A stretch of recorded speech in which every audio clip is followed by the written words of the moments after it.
Hello, it's Tuppence. I've got this really cute little dragon mould. It's meant for sugarcraft, for putting fondant icing and things in, but I'm going to be using this for my crafting using Aqua Cast and resin. Today I'm going to be using Aqua Cast. It's a really detailed mould. There are lots of texture in there. I'm just making sure it's got nothing in it. I've already got some Aqua Cast mixed up. I've been using this for another project, so I don't know how much I've got, but I'm pretty sure I'll have enough for this. I haven't weighed this mould. If you did want to weigh it, you could put it on some scales, make sure that it was at 0, and then fill it with water to see what the difference is. And there is a calculator on the Elichem website where you can put that amount in, and it will let you know how much powder and how much water you would need for your project. So I put a little bit into the head, and now I'm using a silicone brush to brush this along the surface of the mould, making sure that I get rid of any bubbles and I push all of that eco-resin into the textured areas. Now, why this mould might be perfect for using with resin and eco-resin, there are some problems that I need to be aware of. One, it's going to be extremely thin, so this is not at full strength until 24 hours after it's been mixed and poured. So I need to be careful. If it's very thin, it's fragile and it can break easily. Also, the mould does not have to be completely flat if you are using something like fondant or chocolate, which will set pretty quickly. But if you're using resin or an eco-resin, you do want your mould to be super flat. So it's possible that you might have to shim it or prop it up to make sure that it's flat. This one actually doesn't look too bad. And my eco-resin is starting to thicken up anyway, so I'm not worried about it spilling over. I took my time making sure that I brushed all of the mould, and I found a little lump of resin. I try and reuse my cups as much as possible. There's a dried piece of resin. I'm just going to leave it in there. It will set into the middle of the Aqua Cast. Alright, I'll top this up, and then I'm going to give this a couple of hours before I demould. I want a coaster to put my dragon on, so I'm just going to use up the rest of this Aqua Cast. Scrape that out, and it's not enough, but that's fine. I'll just mix up a little bit more and I can pour that straight on top. It will mix in and I will be able to fill up this coaster, and they can both dry at the same time. Just going to level that out by giving it a little bit of a tap and go around the edge. As this is getting thicker, there is a lot more chances of you getting bubbles around the corners. Mix up a little bit more, pop that in, and then give this another tap, make sure that everything settles, and I'll be back when I'm ready to demould both of these items. It's been a couple of hours now, and this doesn't feel damp and it feels cool to the touch, so I'm ready to demould. I think I'm going to flip it and lay it onto the table, keep that flat and pull the mould away from it rather than the other way around. I'm just going to release the edges. That's where you've got all those little fine horns and the edges of the wings. And now I can gently pull back. It's a super soft silicone mould, and that looks fine. That looks really good. I do have one potential small bubble there, but actually it doesn't look too bad. I can't really see any anywhere else. If I have got some, they blended in so well with the texture that I don't think it actually matters. So this does need to completely dry before I can do any kind of painting on it, so at least 24 hours. I demoulded the coaster also, and that will need 24 hours to dry as well. And now on to the fun bit. This is what I really like, the painting. I'm going to be using a tester pot to paint the eyes. It's a matte paint, it's water-based, and it goes onto Aqua Cast and eco-resins really nicely. It's also pretty cheap. You can usually pick them up from your hardware store. So I'm going to start to paint the eyes. I'm going to paint the whole of the eye black, and then I will add some colour afterwards. And that's a paint that I'm going to mix up using some acrylic varnish and some of the chrome powders from Let's Resin. So I'm going to speed this up. I'll pop on some music and you can watch me paint this little dragon. I'll tell you a tale, a story of old, A fable of dragons so noble and bold. They soared through the heavens, their wings kissed the sky. Guardians of secrets where mountains touch high. Almighty dragons, fierce and free, keepers of time and mystery. Through fire and shadow their legends remain. Whispers of thunder, the song of their reign. Their eyes like embers, eternal, untamed. Their hearts full of wisdom, their power unchained. Some breathed destruction, some shielded the land. A balance of fury and justice at hand. Almighty dragons, fierce and free, keepers of time and mystery. Through fire and shadow their legends remain. Whispers of thunder, the song of their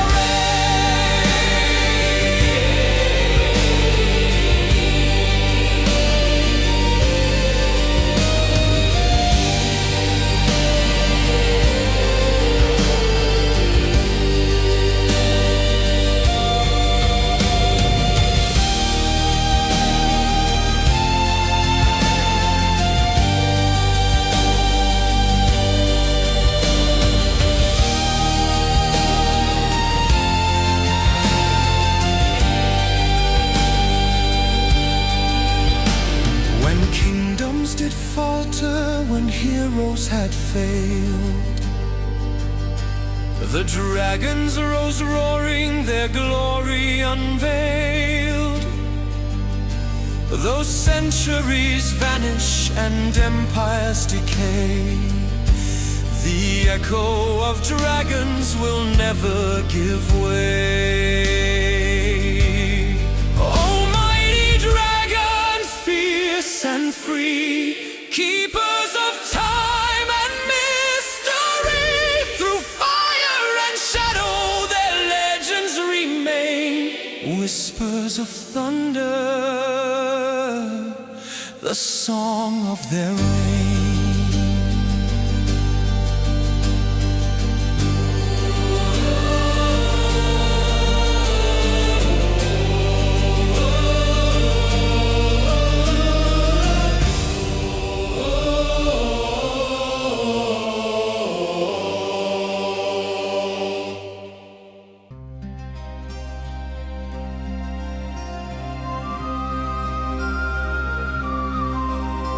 I'll tell you a tale, a story of old, a fable of dragons so noble and bold. They soared through the heavens, their wings kissed the sky. Guardians of secrets where mountains touch high. Almighty dragons, fierce and free, keepers of time and mystery. Through fire and shadow their legends remain. Whispers of thunder, the song of their reign. Their eyes like embers, eternal, untamed. Their hearts full of wisdom, their power unchained. Some breathed destruction, some shielded the land. A balance of fury and justice at hand.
thunder, the song of their reign.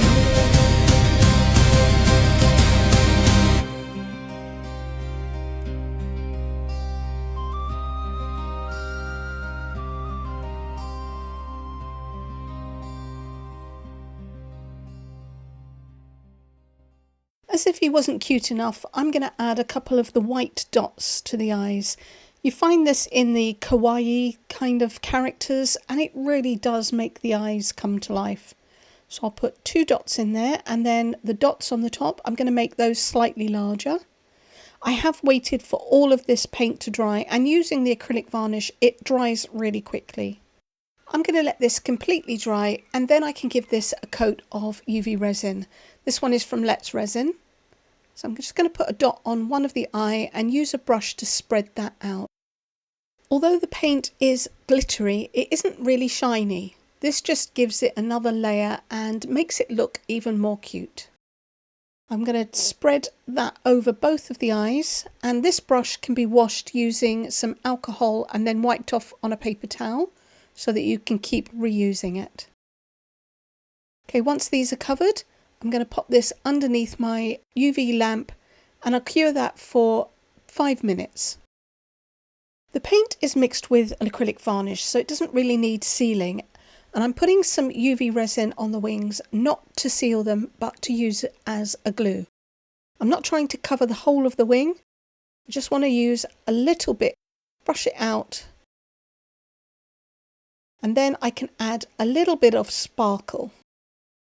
I've got this resting on a piece of paper, and I'm going to add some hex glitter over the top of it. It's an opalescent glitter. Sprinkle some on. That will stick to the UV resin, and I can shake off the excess and pop this underneath my lamp to cure it. I did the other wing, and then I cut out this saying on my Cricut. The dragon is just resting in place, not stuck down, so that I know where I can place my letters.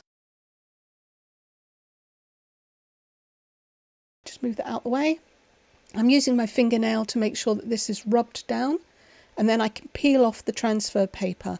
I haven't done anything to the coaster. It is not sealed, but it is completely dry. And it says, "Feed me and give me books." Sounds good to me.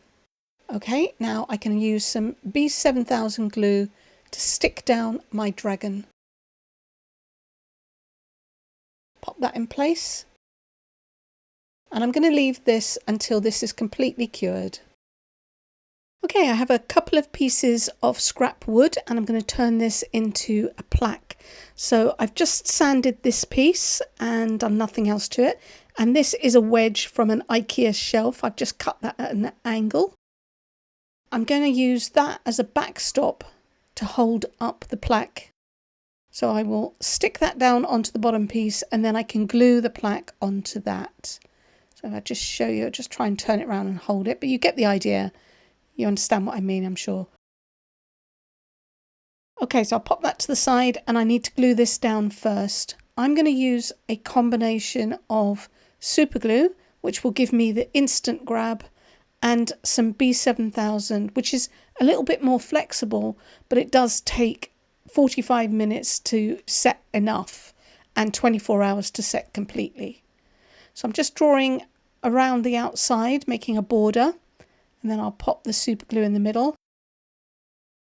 Oops, that's a little bit more than I wanted, but it will be fine, I'm sure. Just try not to stick my fingers together. I'm going to put that on top of the wood towards the back, and then I can just squish that down, wait for a few seconds, let that super glue grab, and then that should be supportive enough for me to add the plaque. And this time I'm only going to use the B7000, as this is the more flexible glue. The wood is just too porous, and if I try and put the watery super glue on there, it's just going to soak in. It will have very little effect whatsoever.